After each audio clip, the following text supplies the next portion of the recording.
بسم اللہ الرحمن الرحیم۔ نبی علیہ السلام کا فرمان علی شان۔ نبی علیہ السلام نے ارشاد فرمایا ادبوا اولادکم ثلاث خصال۔ نبی علیہ السلام نے ارشاد فرمایا کہ اپنی اولاد کو 3 چیزوں کا سبق سکھلاؤ، 3 باتوں کی تعلیم اپنی اولاد کو سکھلاؤ۔ سب سے پہلے نمبر پر کریم آقا صلی اللہ علیہ وآلہ وسلم نے ارشاد فرمایا کہ ان کو میری محبت کا درس سکھلاؤ، میری محبت کے بارے میں انہیں بتلاؤ کہ محمد عربی صلی اللہ علیہ وآلہ وسلم کی محبت وہ اصل ایمان ہے۔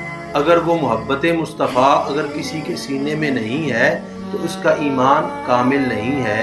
سب سے پہلے اسے چاہیے کہ اپنے سینے میں محبت مصطفیٰ کو رکھے، اور جب محبت مصطفیٰ ہوگی تو پھر دیگر سارے عقائد جو اس کے ہیں وہ اس کے درست ہوں گے، اور اسی طرح وہ نسبت رسول کا بھی پاس رکھے گا، اور اسی طرح صحابہ کی محبت بھی اس کے سینے میں ہوگی، اور اسی طرح نبی کی اہل بیت کی محبت بھی اس کے سینے میں ہوگی۔ اسی کے ساتھ ساتھ ہی اس کے آگے نبی علیہ السلام نے ارشاد فرمایا کہ دوسرے نمبر پر اپنی اولاد کو میری اہل بیت کی محبت سکھلاؤ، میری اہل بیت کا درس انہیں دو، انہیں یہ بتلاؤ کہ جس طرح نبی کی محبت ہر بندے پر واجب ہے، اسی طرح مصطفیٰ کی اہل بیت کی محبت بھی لازم ہے۔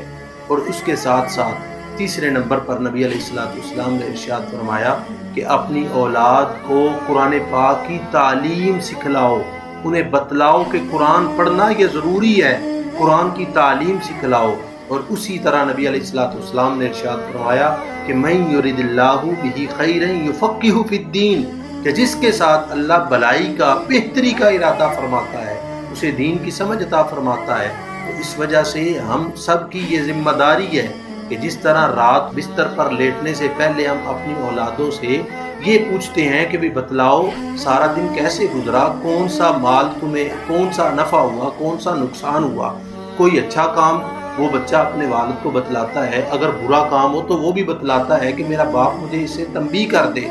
تو اسی طرح اس وقت باپ کو اپنی اولاد کو یہ درس دینا ہوگا کہ نبی علیہ السلام کی محبت، صحابہ و اہل بیت کی محبت، اور اس کے ساتھ ساتھ قرآن پاک کی تعلیم کہ بچہ قرآن پڑھتا ہے کہ نہیں پڑھتا۔ اللہ تعالیٰ اس حدیث پاک پر عمل کرنے کی توفیق عطا فرمائے۔